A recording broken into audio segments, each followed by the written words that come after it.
Hi all, in our last video we looked at the topic of what is language. Language is something that's slightly more easier to define. In this video I want to talk about what is literature, and that is something that has been debatable through many years, if not for hundreds of years. The first thing I want to talk about, or the first thing I want to mention, is a quote from Doris Lessing, who was a British novelist and the 2007 Nobel Prize winner for literature. And what she said was that people who love literature have at least part of their minds immune from indoctrination. If you read, you can learn to think for yourselves. So that's quite a profound quote by someone who's very important in the world of literature. And I think the first thing we have to take from that is what she's getting at. One of the points she's talking about is the concept of perspective. In the case of literature, perspective is exceptionally important. Okay, and in my classes, for example, I sometimes give the example of a Rubik's cube. If you put a Rubik's cube in the middle of the classroom before it's all jumbled up, each side's a different colour. You can put it in the middle of the classroom and you can ask the students what colour do they see from the point that they're sitting at. And some students will say that it's blue, some green, some red, some white, some yellow. But they're all looking at the same thing. They're looking at a Rubik's cube, but they're looking at it from a different perspective. The same thing happens with literature.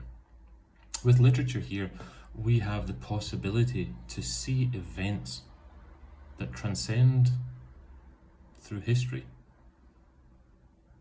Events that transcend through time, events. And we can see them from different points of views. We can see them from the points of views from various different actors within the events themselves. And sometimes we can see them from a point of view which is very different to ours. And that itself, that ability to see, understand and accept the point of view of other people gives us freedom. It opens our minds. It opens us up to other ways of thinking, other possibilities. It's up to us to decide which perspective we want to accept. The author will either give us their perspective, or they will try to manipulate us using various different linguistic techniques, which in other videos we'll look at, specifically the techniques of ethos, logos and pathos, which go all the way back to the times of Aristotle. That's the dangerous part of literature, and it has been used through history. It has been used in the written form, and even today by politicians it is used in the spoken form as well. The oral transmission of information. But what is literature itself? Well, literature can be anything. It can be anything written, and it can also be things that are said as well. It doesn't have to be something that's written down. However, through history, specifically in English and in other languages as well, we have developed something called the canon. Okay, now the canon, I'm not talking about this type of canon. Okay, the canon is a collective group of writings. Okay, and again, I'll do another video about that.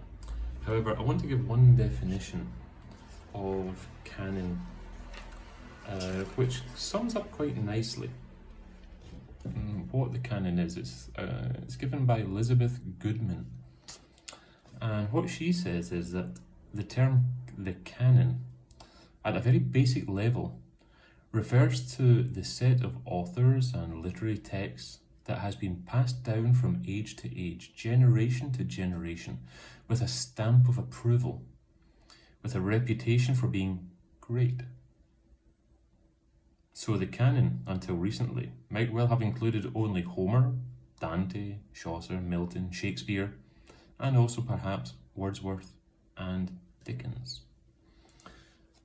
So what the canon, when it comes to literature, is taken into account the various different literary devices that have been used, the creativity that has been used by the author within the texts, and it has been decided by society or by literary critiques, teachers, professors, universities, that these texts are of a great importance or of a higher quality.